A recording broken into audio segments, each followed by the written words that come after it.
Syracuse University engineering student has been missing for a week. Allan Gonzalez was last seen in the city of Syracuse last Saturday. Here with me now is Gonzalez's roommate, Joseph Urie, who reported to the police Gonzalez was missing on Tuesday. Now, Joseph, can you kind of walk me through the steps of what happened the last day you saw him? So I last saw him Saturday night. It was a quiet Saturday night. We were all just in our room in our home, and he invited a guest over. I heard them together, and then the next morning I was trying to go grocery shopping on a Sunday, and he just wasn't here. Did anything like out of the ordinary happen? How did you... No, that's actually the craziest part. I mean, the front door was locked, the garage door was closed. His room doesn't even seem to be like he left in a hurry, so it just kind of seemed like he got up to go to work one day and disappeared. And then I know at some point you got the police involved on Tuesday. Have Yes. they found any evidence or any whereabouts of where he has been? So they haven't found any crazy leads yet, besides the fact that we found his debit card at Al's Whiskey and Wine Lounge downtown. And so we've been trying to see if he might have gone downtown after midnight, because that's when me and Saad kind of went to bed, and he seemed to be up after that. And is that a place that you guys go often? I would say that's a place he goes more often than me, but... So he's like a frequent visitor, and it might have not been that I night? wouldn't say frequent, but he definitely goes there. I know he went there a couple days earlier with a friend of ours.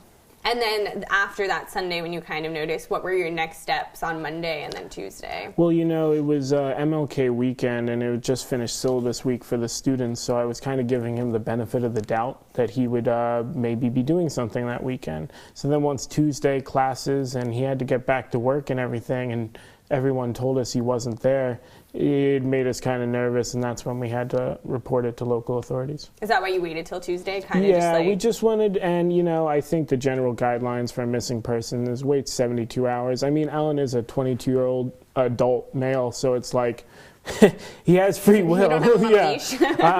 I'm not his mom, so.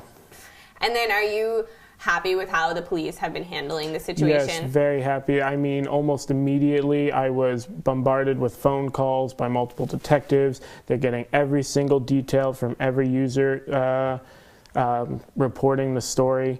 I mean, they got his picture out, and just yesterday in 24 hours we saw multiple news outlets releasing his image and story, so hopefully that brings in some news.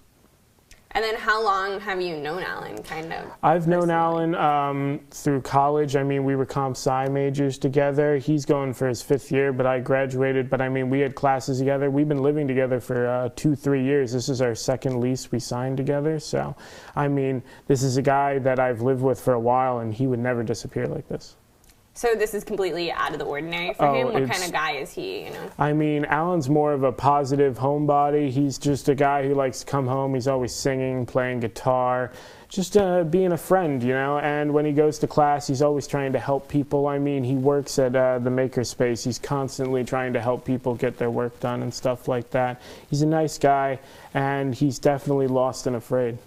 And I know you're being a big advocate for him, and his family's from New Jersey, so have they been also helping? I mean, his family, they haven't slept in days. They're panicked and worried about him, but they've been coming up and helping the police as much as I have, so we're all trying to search for him and bring him home.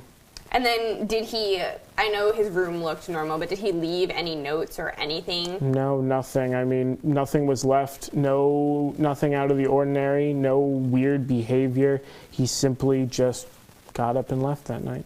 And then do the police have like any next steps, or? Well, we're trying to look downtown at some security cam footage, see if we spot him down there and can identify where he was, because at this point we just know he was at the house and then he wasn't, and we need a couple more locations to see where that leads. And are you being a big part of this investigation? I mean, I'm trying to answer any questions. I'm not trying to be too nosy and drive the investigation, but anytime they call me, I mean, I've been answering phone calls hourly since Tuesday, since I reported it. I was down at the station last night till 11 looking at security cam footage, so I plan to go back there today when they get more.